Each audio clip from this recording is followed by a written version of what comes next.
ओम नमो धर्माय महते नमो कृष्णाय बीधसि ब्राह्मणेभ्यो नमस्कृत्य धर्मन बक्षी सनातनम। কুরুক্ষেত্রের রণাঙ্গনে মহাভারত যুদ্ধে ঠিক প্রাক মুহূর্তে অর্জুনের মন বিষাদগ্রস্ত হয় আর তিনি যুদ্ধ করার সংকল্প পরিত্যাগ করেন। এই সময় ভগবান শ্রীকৃষ্ণ ভগবদ্ গীতার অমৃত জ্ঞান অর্জুনকে প্রদান করেন। শ্রীমদ্ ভগবদ্ গীতা এমন এক অতি আশ্চর্য পুস্তক যা সমগ্র মনুষ্যজাতির সর্বশ্রেষ্ঠ মিত্র এবং পথপ্রদর্শক। ঠিক যেমন শ্রীকৃষ্ণ এবং অর্জুনের সম্পর্ক ছিল ব্যবহারিক ও বাস্তব জীবনের প্রেক্ষাপটে যদি বলি, তাহলে এই গীতার জ্ঞান এতই মহত্বপূর্ণ, সুবিশাল এবং সরল যে এই জ্ঞান লাভ করলে অন্য কোনো বৈদিক জ্ঞানের প্রয়োজন পড়ে না।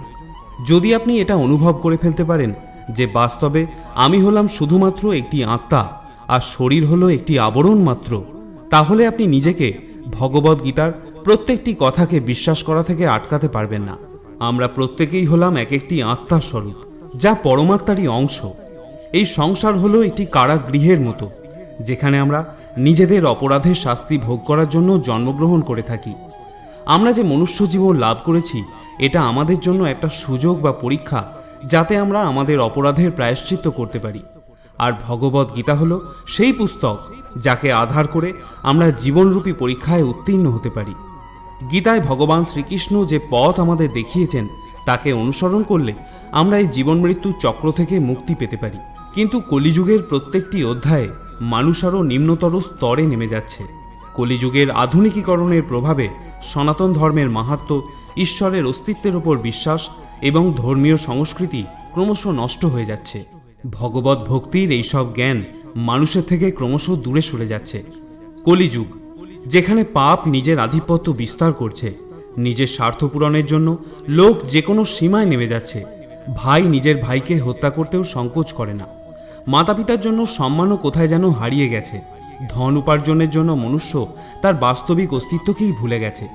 সে মনে করে ধন উপার্জন করে ধনী হওয়া আর ক্ষমতা লাভ করাই মনুষ্য জীবনের মূল উদ্দেশ্য। আর এই ঘোর পাপের যুগে ভগবদ্ গীতা আমাদের সঠিক পথে চলতে শেখায়। কলিযুগে এরকম পরিস্থিতি হবে জেনেই ভগবান শ্রীকৃষ্ণ 5000 বছর পূর্বে মানুষের হিতার্থে ভগবদ্ গীতার জ্ঞান প্রদান করেন। যে ব্যক্তি কলিযুগেও ভগবানের দেওয়া উপদেশ পালন করে, সেই ব্যক্তি ভগবদ্ ধামে যাওয়ার পথে অগ্রসর হতে থাকে। 18টি অধ্যায় এবং 700 শ্লোকের মাধ্যমে ভগবান শ্রীকৃষ্ণ জীবনের এমন সব রহস্য উদ্ঘাটন করেছেন, যা জানার পর মনুষ্য এতই প্রসন্ন ও সন্তুষ্ট হয় যে সেই আনন্দ সংসারের আর কোনো কিছুতেই পাওয়া যায় না। অনেকে মনে করেন যে ভগবদ্ গীতা হলো ভগবানের পূজা পদ্ধতির বই, কিন্তু আসলে ভগবদ্ গীতা হলো মনুষ্য জীবনের নানাবিধ সমস্যা এবং সমাধানের গ্রন্থ। তাই তো বলা হয়ে থাকে যে ভগবদ্ গীতা শুধুমাত্র একটি ধর্মের জন্যই সীমাবদ্ধ নয়। এটি পৃথিবীর প্রত্যেকটি মানুষের পড়া এবং বোঝা উচিত, যাতে সে তার জীবনে খুব সহজে সুখ, স্বাচ্ছন্দ্য এবং সাফল্য অর্জন করতে পারে। ভগবানকে কিভাবে পাওয়া যাবে সেই কথাও ভগবদ্ গীতায় বলা হয়েছে। যে মহাজ্ঞান আমাদের থেকে ক্রমশ দূরে সরে যাচ্ছে, তাকে পুনরায় আপনাদের সামনে তুলে ধরার জন্যই ভগবদ্ গীতার সার কথা আমি বলতে চলেছি। শ্রীমদ্ ভগবদ্ গীতার সমস্ত মহত্বপূর্ণ তথ্যকে এই ভিডিওর মাধ্যমে আপনাদের সামনে উপস্থাপন করা হবে। যদি এই পুস্তককে আপনি সর্বতোভাবে জানতে চান, তাহলে এই ভিডিওটি সম্পূর্ণ দেখুন। আত্মা এবং পরমাত্মার মধ্যে সম্পর্ক কি? জীবনের মূল উদ্দেশ্য কি? মানুষ সংসারে কেন জন্মগ্রহণ করল? এমন কি আছে ভগবদ্ গীতায় যা মানুষকে ভগবানের সাথে সংযোগ করিয়ে দেয় এবং জীবন ও মৃত্যু চক্র থেকে মুক্তি প্রদান করে? আসুন জেনে নিই এই ভিডিওর মাধ্যমে। ভগবদ্ গীতার অন্তিম শ্লোকে সঞ্জয় বলেছিলেন, যত্র যোগেশ্বর কৃষ্ণ যত্র পার্থ ধনুর্ধর তত্র শ্রী বিজয় ভূতির ধ্রুবা নীতির মতির মম। যেখানে যোগেশ্বর শ্রীকৃষ্ণ এবং যেখানে ধনুর্ধারী পার্থ রয়েছেন, সেখানে নিশ্চিতভাবেই শ্রী, বিজয়, অসাধারণ শক্তি এবং নীতি বর্তমান থাকে। সেটি আমার অভিমত। মহাভারতে যখন শ্রীকৃষ্ণ অর্জুনকে ধর্মশিক্ষা দিতে গিয়ে নিজের ভাইদেরই হত্যা করতে বললেন, তখন অর্জুন কিংকর্তব্য বিমূঢ় হয়ে গেলেন। অর্জুন বললেন, আমার প্রাণের চেয়ে প্রিয় ভাই, আত্মীয়, পরিজনদের আমি কিভাবে হত্যা করব? তখন ভগবান শ্রীকৃষ্ণ জীবনের বাস্তবিকতা ও ধর্মের সঠিক অর্থ তাকে বোঝালেন এবং অর্জুনকে নিজের বাস্তবিক রূপ দেখালেন। সেই মহা বিশ্বরূপ দেখে অর্জুনের জ্ঞানচক্ষু খুলে গেল এবং তিনি ভগবান শ্রীকৃষ্ণকে বললেন, হে পরমাত্মা যোগী, আমি কিভাবে তোমাকে চিন্তা করব? তোমাকে কিভাবে জানতে পারবো? আমি তোমাকে কোন কোন রূপে স্মরণ করব? তখন শ্রীকৃষ্ণ তার সবথেকে মুখ্য বৈভব রূপের বর্ণনা করলেন। ভগবান বললেন, হে সখা অর্জুন, আমি সমস্ত জীবের হৃদয়ে বিরাজমান পরমাত্মা স্বরূপ। আমি সমস্ত জীবজগতের আদি, মধ্য ও অন্ত। আমার দ্বারাই এই সমগ্র জগতের সৃষ্টি হয়েছে। সৃষ্টির পূর্বেও আমি ছিলাম এবং সবকিছু ধ্বংস হয়ে যাবার পরেও আমিই থাকব। আমার মধ্যেই সবকিছু অবস্থান করে আছে এবং আমিও সবকিছুর মধ্যেই অবস্থান করে আছি।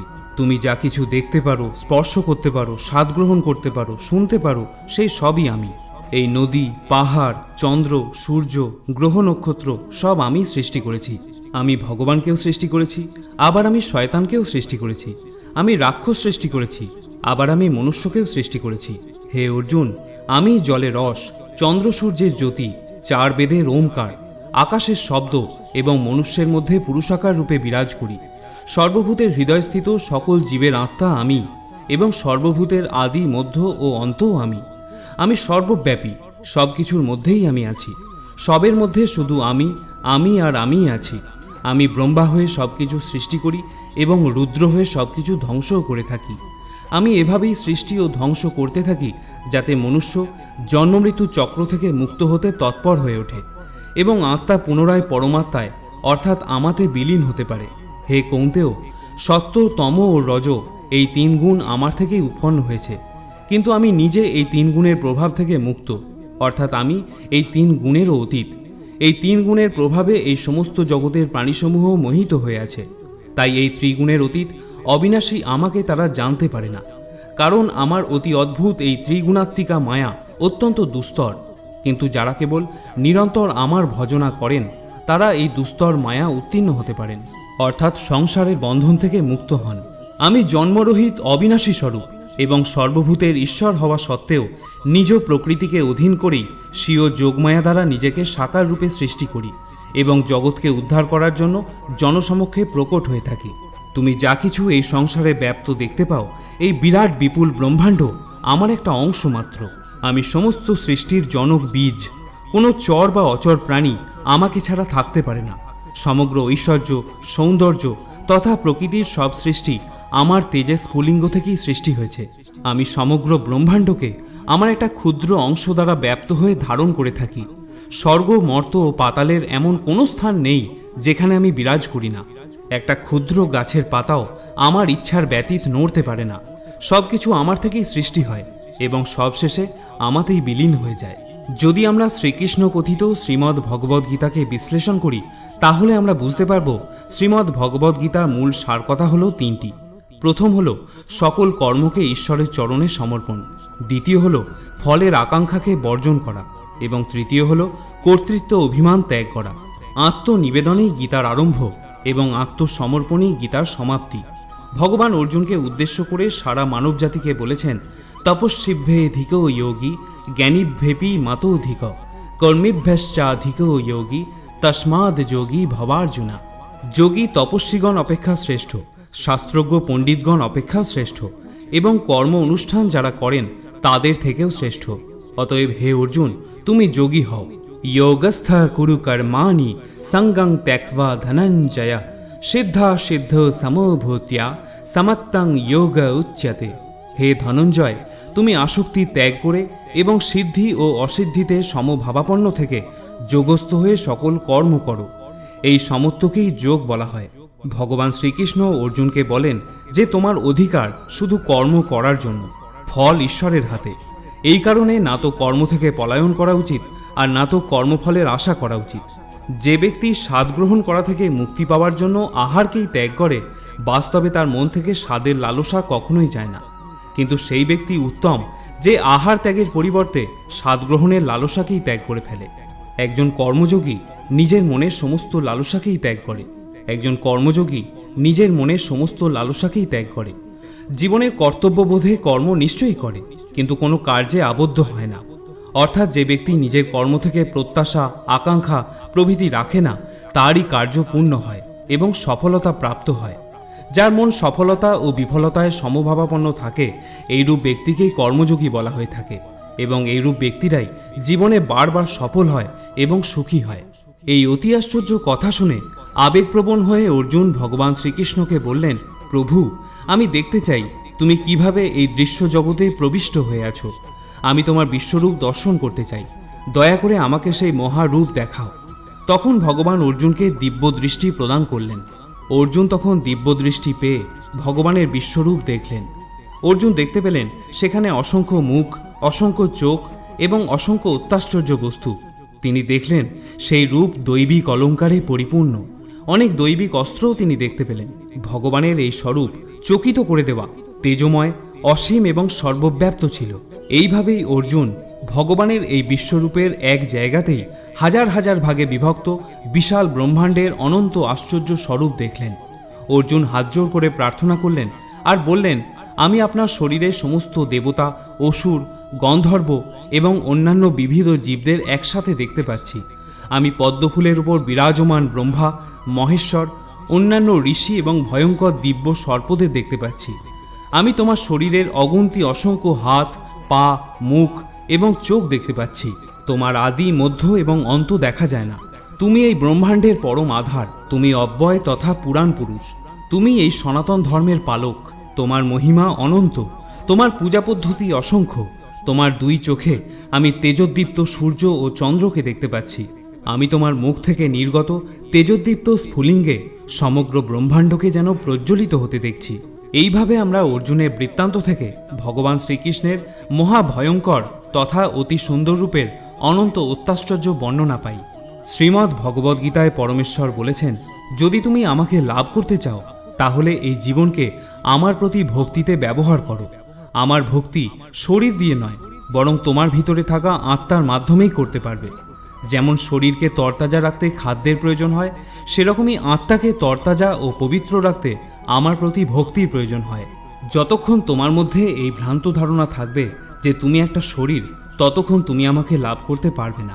কিন্তু যখন তোমার এই জ্ঞান লাভ হবে যে তোমার শরীর একটি আবরণ মাত্র এবং আসলে তুমি হলে একটি আত্মার স্বরূপ, তখন তুমি আমার দ্বারা প্রদেয় এই জ্ঞান অর্জন করার এবং আমার প্রতি ভক্তিযুক্ত হওয়ার যোগ্য হয়ে উঠবে। তখন আমার স্মরণে আসা থেকে কেউ তোমাকে নিবৃত্ত করতে পারবে না। এই সংসারে তুমি যা কিছু অনুভব করতে পারো, স্পর্শ করতে পারো, দেখতে পারো, সেই সব আমার রচনা হলেও আমি এই সব কিছুর অনুভূতি থেকে মুক্ত। এই সংসারে তুমি যা কিছু অনুভব করতে পারো, এই সুখ, দুঃখ, আনন্দ, হতাশা, এই সব কিছু দেহকে প্রভাবিত করলেও আত্মাকে তা কখনোই প্রভাবিত করতে পারে না। কারণ এই আত্মা হলো পরমাত্মার অংশ এবং পরমাত্মা এই সব জাগতিক বন্ধন থেকে সর্বদা মুক্ত। তাই নিজেকে আত্মার স্বরূপ হিসেবে চিন্তা করলে সমস্ত জাগতিক জড়বন্ধন থেকে মুক্ত হওয়া যায়। আত্মা হলো অবিনশ্বর এবং অবিনাশী। ভগবদ্গীতায় শ্রীকৃষ্ণ বলেছেন, নৈনং ছিন্দন্তি শস্ত্রাণি নৈনং দহতি পাবক ন চৈদং ক্লেদয়ং তপ ন শোষয়তি মারুত। অর্থাৎ আত্মাকে অস্ত্র দ্বারা ছেদন করা যায় না, আগুন তাকে পোড়াতে পারে না, জল তাকে ভেজাতে পারে না এবং বায়ু তাকে শুষ্ক করতেও পারে না। আত্মা কেবল পুরাতন শরীর পরিত্যাগ করে নতুন শরীর ধারণ করে, যেরকম আমরা পুরাতন বস্ত্রকে পরিত্যাগ করে নতুন বস্ত্র পরিধান করে থাকি।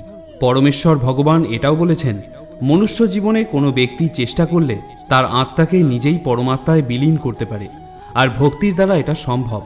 এজন্যই তো বলা হয় মনুষ্য জন্ম লাভ করা সৌভাগ্যের কথা।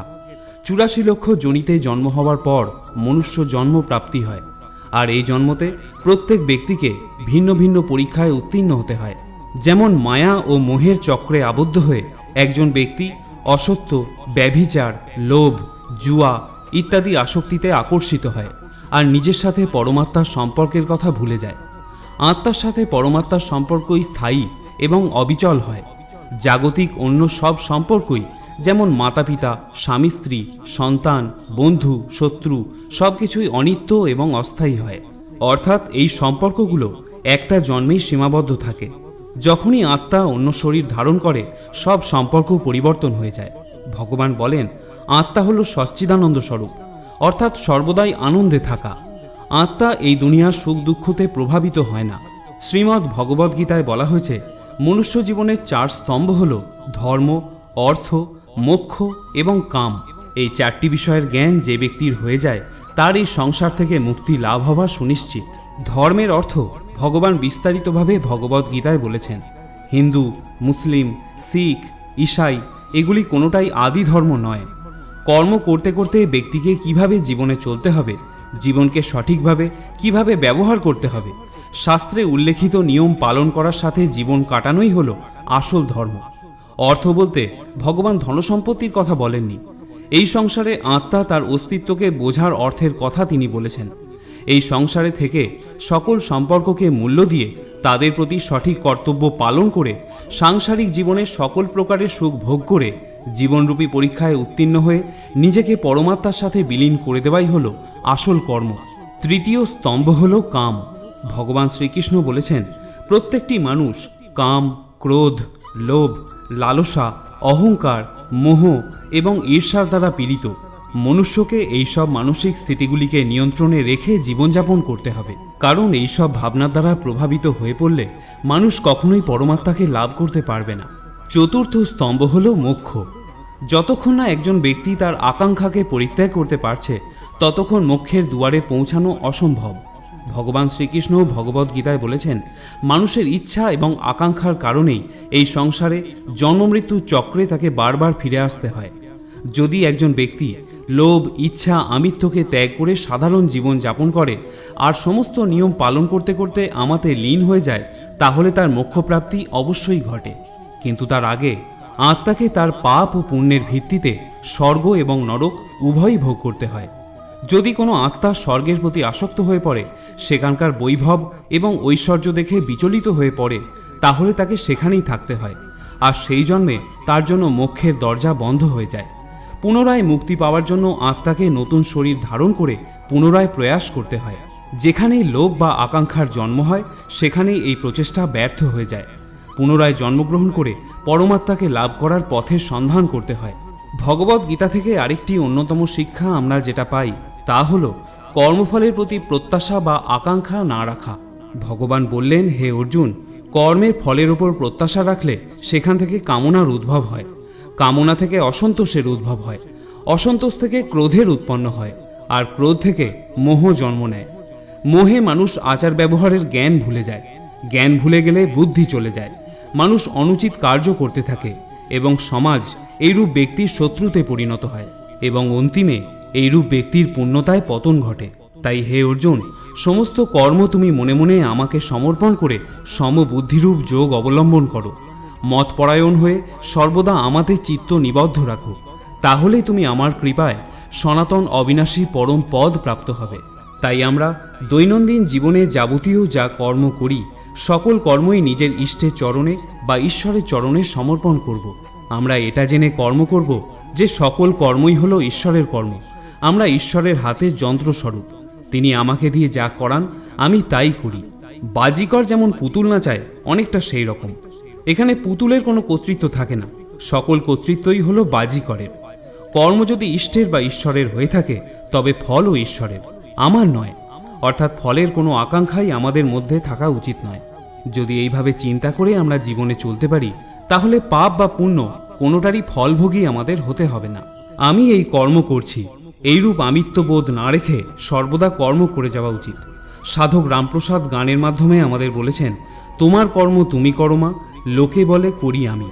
অর্থাৎ সকল কর্ম ইষ্ট বা ঈশ্বর করাচ্ছেন আমাকে দিয়ে, আমার কোনো কিছুই করার ক্ষমতা নেই। অর্থাৎ আমি তার হাতের যন্ত্র মাত্র। তিনি যেরূপ যন্ত্র চালনা করবেন, আমি সেভাবেই চালিত হব।